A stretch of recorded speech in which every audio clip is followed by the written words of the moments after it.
Muy buenas, bienvenidos a Seguridad en Clave. Hoy contamos con David Gutiérrez y Raúl del Sindicato Confederación Española de Policías Nacionales. ¿Qué tal, chavales? ¿Qué Muy tal, Félix? buenas. ¿Cómo estás? Agradeceros que vengáis aquí a contarnos varias cosas. Lo primero era agradecer a David la petición que hizo en el Europarlamento, Parlamento de Europa, para que vinieran aquí a visitarnos a la zona conflictiva que tenemos en Cádiz con asuntos tan graves como es el narcotráfico y los asesinatos que se están cometiendo por allí. ¿Qué nos puedes contar de la opinión de los parlamentarios y su conocimiento de estos hechos?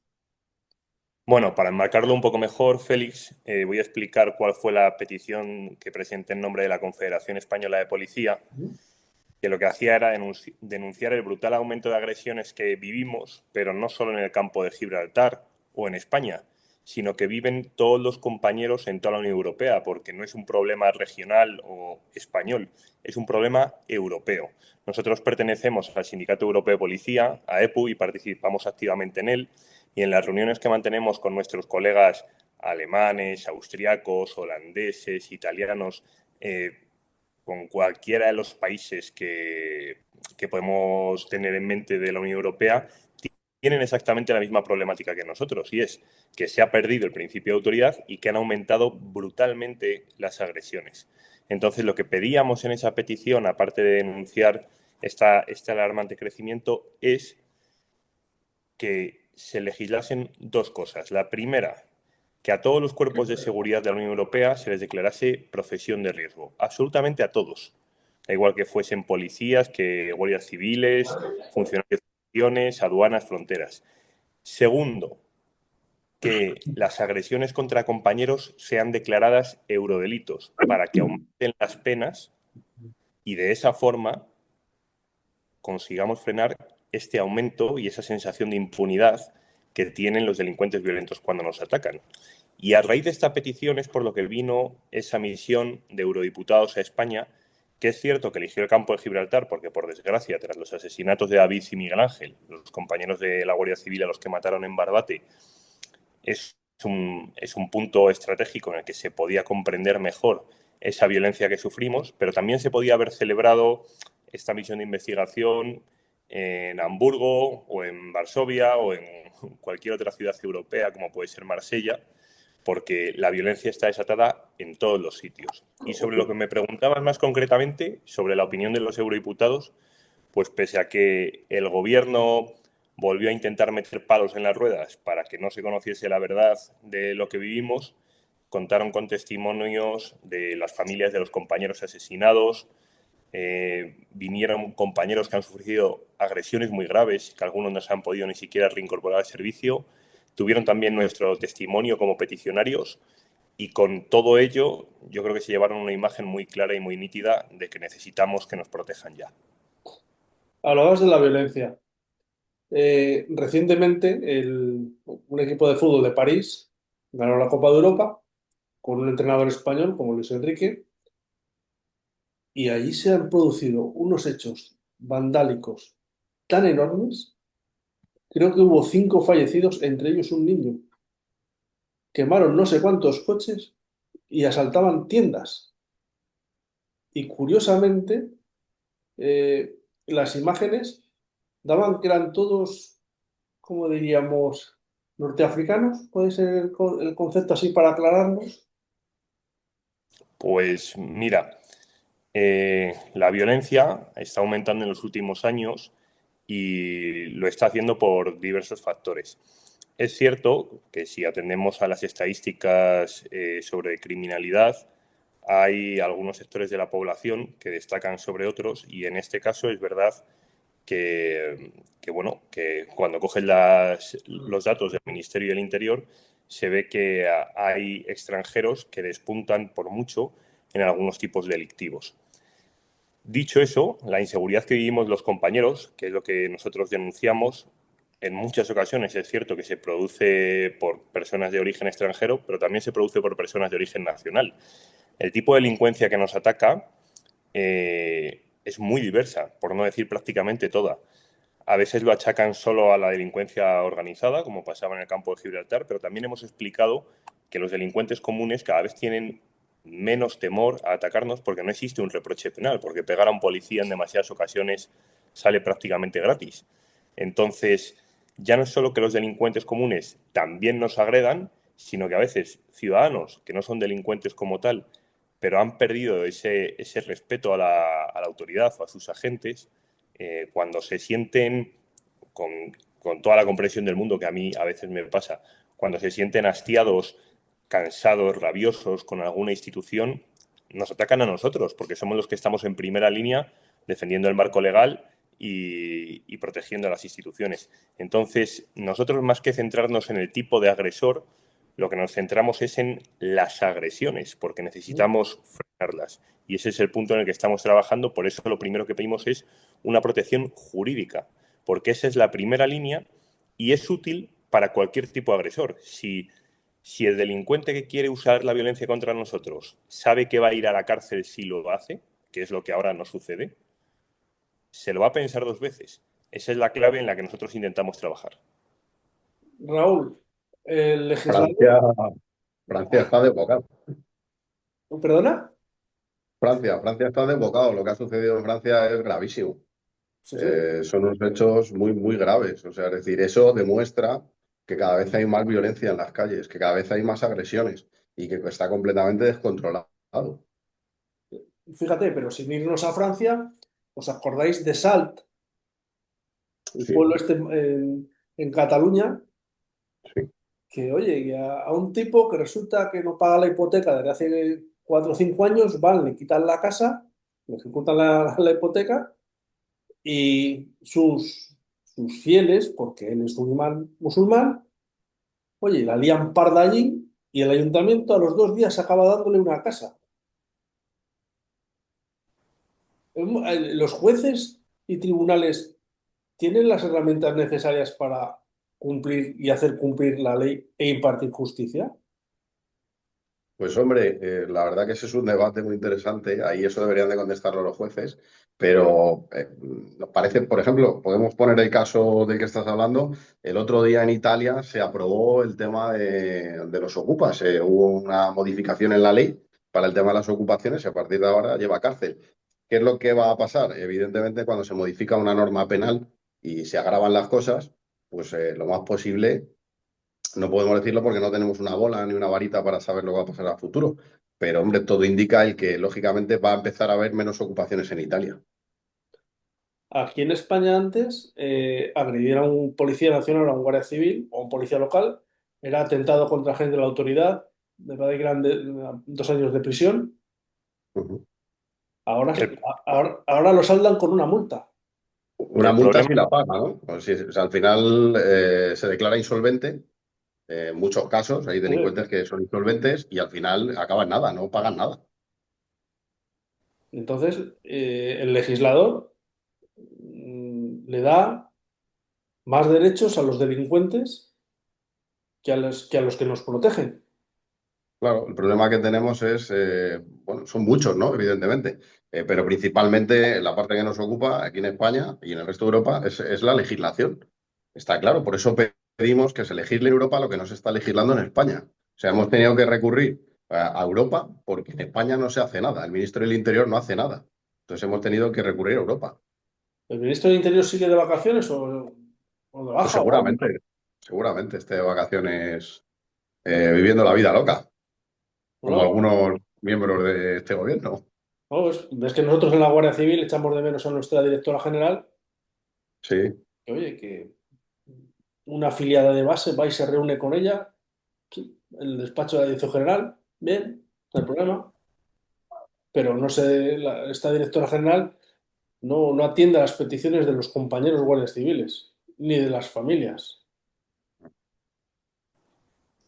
Y Sí, sí, vosotros, la situación de la Guardia Civil, el otro día la pudimos escuchar de primera mano, ¿no? Ayer estuvimos en un evento organizado por Vox en la sala Campo Amor del Congreso de los Diputados Y, por ejemplo, el relato de los compañeros de Guardia Civil, pues era que se sienten completamente abandonados. O sea, es decir, los cuarteles se caen cito textualmente lo que decían algunos de ellos, los cuarteles se caen a cachos, hay cuarteles cerrados, no damos abasto, no tenemos medios. Un compañero relataba que, que les habían dado de dotación un vehículo eléctrico para patrullar por el monte. Entonces, o sea, qué barbaridad es esto. Hombre, están las motos del Seprona, dieron motos eléctricas. ¿Qué sentido tiene? No sé, oye, digo, vas por el... ¿Dónde lo cargan? ¿En un pino por ahí, luego en un árbol? No, tienes que salir con ellas cargadas y darte cuenta que la hora que es y cuánto duran las baterías. Ayer contaba un compañero de la Asociación Española de Guardias Civiles en esa reunión que mencionaba Raúl, que les habían entregado en un puesto en el que tienen, creo que son ocho cotos de caza de Montería, les habían entregado como vehículo nuevo un Renault Laguna eléctrico que no levantaba medio palmo del suelo. ¿Qué pueden hacer con él? Ponerle, habrá que tunearle, habrá que hablar con alguien del pueblo y le podéis tunear. O sea, es Y decir, los medios que necesitamos los policías y los guardias civiles deben de ser adecuados, lógicamente, a la zona donde trabajamos. Entendemos, lógicamente, que no es lo mismo en Policía Nacional el Distrito Centro que en Guardia Civil una zona donde hay 8 cotos de caza. Pues evidentemente, parece muy lógico, ¿no? O sea, parece tan lógico que tener que explicarlo es un poco hiriente, ¿no? Es decir, evidentemente, el compañero que tiene que patrullar por una zona donde hay 8 cotos de caza, lo que necesitará seguramente sea un vehículo 4x4, ¿no? Un todoterreno. Y el que patrulla en la zona del distrito centro de Madrid, lo que necesitará será un vehículo que quepa por esas calles, más pequeño, más ágil, pero no un vehículo que Los, se te va a acabar una batería y te va a dejar tirado. los jóvenes no os acordaréis, porque a lo mejor no lo habéis conocido, los 4L que teníamos en aquellas, pues, No, eran altos, entonces tú mirabas y pasamos por ahí, sí, sí, y esa piedra no tocamos ni de coño. Y pasabas y la piedra no tocabas, porque eran altos. Esta ponencia que habéis estado en el Congreso de los Diputados trataba sobre el nuevo modelo policial en España, si no viene mal la memoria. efectivamente. ¿Vuestro modelo policial cuál sería? A grandes rasgos. Bueno, es muy claro, te lo va a decir David. nuestro modelo policial lo explicamos ayer y yo creo que se entiende por parte de todo el mundo.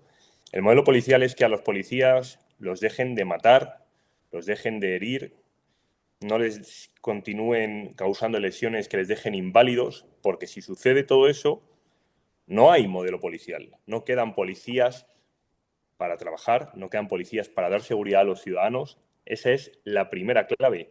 Si la policía no está protegida, los ciudadanos no van a poder estarlo. Primero, porque no va a haber efectivos para darles esa seguridad. Y segundo, porque los efectivos que queden no lo van a hacer en condiciones mínimas que les permitan garantizar la seguridad de los ciudadanos. Un ejemplo muy claro sucedió el otro día en Cataluña, donde vimos cómo atacaron a unos compañeros de los Mossos. A uno de ellos le abrieron la cabeza, que hay una imagen demoledora. No sé todavía cómo está el compañero. Estoy haciendo gestiones para ver si ya le han esterilizado porque tenía una herida muy grave. Y les estaban un grupo de vecinos, por llamarlos de alguna manera, o de individuos, les estaban agrediendo con barras de metal, con piedras, con cualquier objeto que encontraban, y los compañeros de Mossos tuvieron que replegarse y salir de la localidad. En Lérida, Entonces, pues, efectivamente, ¿qué seguridad tienen los ciudadanos de ese municipio en Lérida si la policía no puede entrar a su barrio? ¿Cómo se le puede ofrecer seguridad? Nuestro modelo policial es muy sencillo. Es un modelo en el que la policía pueda trabajar en unas condiciones de seguridad mínimas. Y eso conlleva muchas cosas. La primera, la que hemos pedido, la protección jurídica de los policías. ¿Por qué nos agreden de esa forma? Porque se sienten totalmente impunes, porque la pena del delito de atentado contra agente de autoridad, la pena de agredir a un policía para que la gente que no tiene muchos conocimientos en derecho lo comprenda mejor, es mínima. Parte desde 6 meses hasta 3 años, pero en la mayoría de los casos se pena con 6 meses. Y en España, cuando un delito tiene menos, se le condena con menos de 2 años de prisión, la jurisprudencia establece que la pena queda en suspenso. Y eso, para que se entienda, significa que esa persona, aunque se le haya condenado a 6 meses de prisión, nunca llega a entrar en la cárcel, no pisa la cárcel. Entonces, si no pisa la cárcel y, como decía Raúl anteriormente, muchas veces se declara insolvente y no paga la multa, el resultado final es que la persona entiende que le ha salido prácticamente gratis agredir a un policía, le ha costado una noche de calabozo. Ese es el gran problema que tenemos, no solo aquí, también en Italia. Lo que hablábamos anteriormente, en Italia, lo comentaron ayer también en la reunión del Congreso, ha habido una modificación del Código Penal en la que se ha agravado y mucho, por ejemplo, aparte de las ocupaciones que decía Raúl, que es una de las reformas que se ha incluido, también se han agravado mucho las agresiones a los compañeros. Y se están viendo muchos vídeos en redes sociales cómo ahora están pudiendo actuar con mayor contundencia, porque tienen esa protección legal. Pues eso es exactamente lo que necesitamos. Fíjate, de todo esto que estás hablando, del caso, bueno, el caso de París, yo he hablado de Salt, tú has hablado de Lérida, y me viene a la memoria. Tenemos zonas, lo que llaman zonas no-go en España, zonas donde la policía no puede entrar. Es decir, no puede entrar con total libertad, sino que tiene que ir mucha policía, o sea, muchos furgones, habitualmente UIP, GRS, antidisturbios, para alguna intervención policial. ¿Hay zonas no-go en España ya? Bueno, pues era, por ejemplo, el caso de Gerona que estábamos viendo el otro día, se está comenzando a extender. No te voy a decir que haya zonas en las que la policía no puede entrar, pero desde luego le cuesta mucho más o necesita acudir con muchos más medios que no siempre están disponibles. Si eso sigue sucediendo, la seguridad de los ciudadanos que viven en esos municipios o en esas zonas prácticamente desaparece, porque no pueden contar con una respuesta policial reactiva, efectiva, ante un hecho que les pase. Porque si hay que esperar para que se junten 2, 3 zetas, o hay que esperar para que vengan otro tipo de unidades con mayor equipación, como UIP, GRS, UPR, no se puede dar una respuesta en tiempo a la demanda de un ciudadano que está sufriendo un delito en ese momento. Entonces, esto es muy grave. Lo hemos visto en otras partes de Europa, empezamos a ver casos en España. ¿Qué es lo que vamos a hacer? Esperarnos a que se extienda aún más. Ese es el punto al que queremos llegar. No sé qué más hace falta que pase. A nosotros nos están matando. Nos están reventando la vida con lesiones gravísimas. Lo estamos exponiendo. Parece que no es motivo suficiente para que el gobierno tome nota y lleve a cabo alguna iniciativa para protegernos. A los ciudadanos empiezan a sufrir delitos más violentos. Cada vez dicen que baja la criminalidad, pero si se cogen los tipos delictivos por separado, veremos que hay algunos violentos, como las tentativas de homicidio, como las lesiones, las riñas tumultuarias, las agresiones sexuales, que están aumentando. ¿Qué más tiene que pasar para que tomemos nota? Sí, Si no se refuerza lo policial. el señor ministro Fernando Grande Marlasca, es un puto genio. Lee las estadísticas cojonudamente el tío. Como quiere. Dice, hay menos intentos de agresiones sexuales. Han bajado los intentos, sí. Pero efectivamente, intentos hay menos, pero agresiones sexuales en realidad han subido. O sea, Y mucho. consumadas. Sí. ¿Qué pasa? ¿Que solo le dan una parte de la tabla? Esta columna no llega al hombre, se queda en esta otra. A ver, la estadística, es que esto es como siempre, ¿no? La estadística, estos días además hemos escuchado, David y yo hemos podido escuchar de primera mano a un comisario de la Policía Nacional con rango de director, escuchar hablar de estadística, que es, unos datos increíbles, ¿no? Él planteaba unos datos a la misión europea que eran maravillosos, parecían salidos de Disney World directamente, o sea, es decir, eran unos datos que si los coges en frío dices, wow, qué maravilla, ¿no? Hemos aumentado el presupuesto, hemos invertido en infraestructura, hemos invertido en materiales, hemos invertido. La inversión, evidentemente, es escasa, ¿no? Pero luego tendríamos que desglosar esa inversión a dónde va, porque hemos invertido, pero si nos faltan chalecos antibalas, nos faltan taser, nos faltan vehículos. El ministro sacaba pecho el otro día, sacaba músculo, ¿no? Diciendo que la inversión en infraestructura había sido brutal, que es la mayor gasto que han hecho el Ministerio del Interior en renovar infraestructuras en Policía Nacional. Y sin embargo, la realidad pues dista mucho de ese relato, ¿no? Porque resulta que no ha hecho ni el 50% de lo que se supone que había prometido. Sí, sí, tú mira, vosotros es que sois en la Policía Nacional unos gastones. Claro. La Guardia Civil reutilizamos los chalecos antibalas. Se los dan usados a los recién salidos de la academia. En infraestructuras, el ministro, claro, ejecuta las cosas que nos dice a vosotros en la Policía Nacional. En los cuarteles de la Guardia Civil, azotados por la Riada de Valencia, pues no hay cojones, amigos. Claro, os lleváis ustedes todo el dinero. Todas, quizás, a lo mejor, fíjate, el ministro ha computado como gasto en seguridad la confección de un parche, ponerlo así en el brazo, las pegatinas en los coches, en la tele, de los 200 y pico años que lleváis aquí.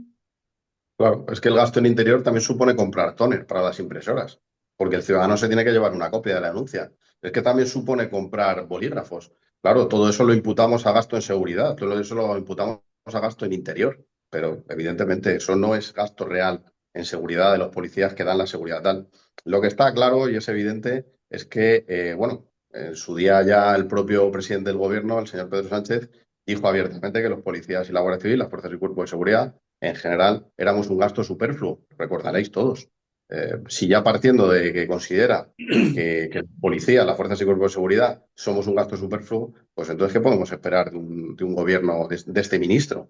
Lo que pedimos es muy claro, y que dimita ya. Hombre, ahora la batalla esta que tenemos por la igualdad la tenemos casi arreglada. De manera irónica, pues se ha ido la criatura esta, este hombre Rafael, el secretario de Estado de Seguridad este que ha firmado una instrucción técnica que, oye, que los que consuman droga dentro de un coche parado y estacionario, no se le puede llamar la atención, no se le puede sancionar, no se le... Oye, hay que dejarle quieto. Y ha venido, bienvenida a este club, una criatura que viene del Ministerio de Igualdad, sin conocimientos en derecho, sin conocimientos en materia policial. Pues oye, pues bien, nos va a igualar. Ahora bien, ¿con qué nos va a igualar la criatura? Los europarlamentarios, cuando hablabas el director este de la policía, le dijisteis, bueno, lo que ha dicho este señor miente, ¿vale? Ahora os contamos nosotros la verdad. Claro. Había una europarlamentaria portuguesa socialista que me han Sí. dicho que estaba flipando la mujer. Bueno, más allá de que estuviera flipando, ¿no? Lo que ella compró el discurso del Ministerio del Interior español, lo cual compra ese discurso muy peligroso, ¿no? Porque se desmonta muy fácilmente, tan fácilmente que al final ella misma se dio cuenta.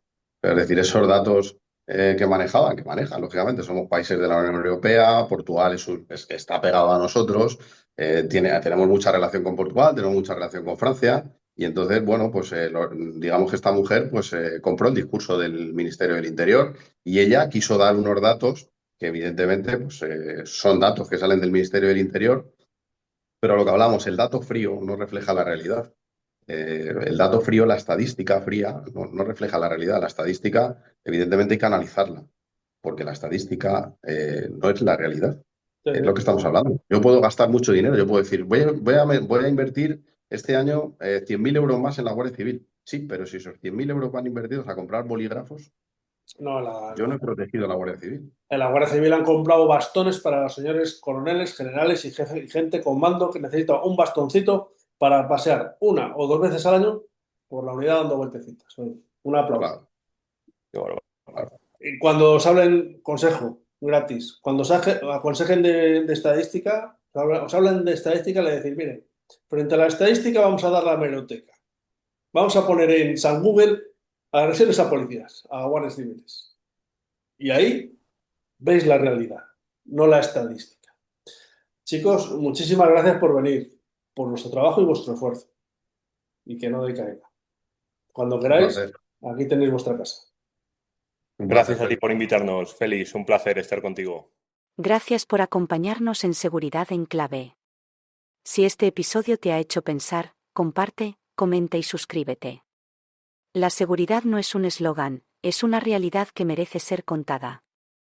Hasta entonces, mantente alerta y con la conciencia despierta.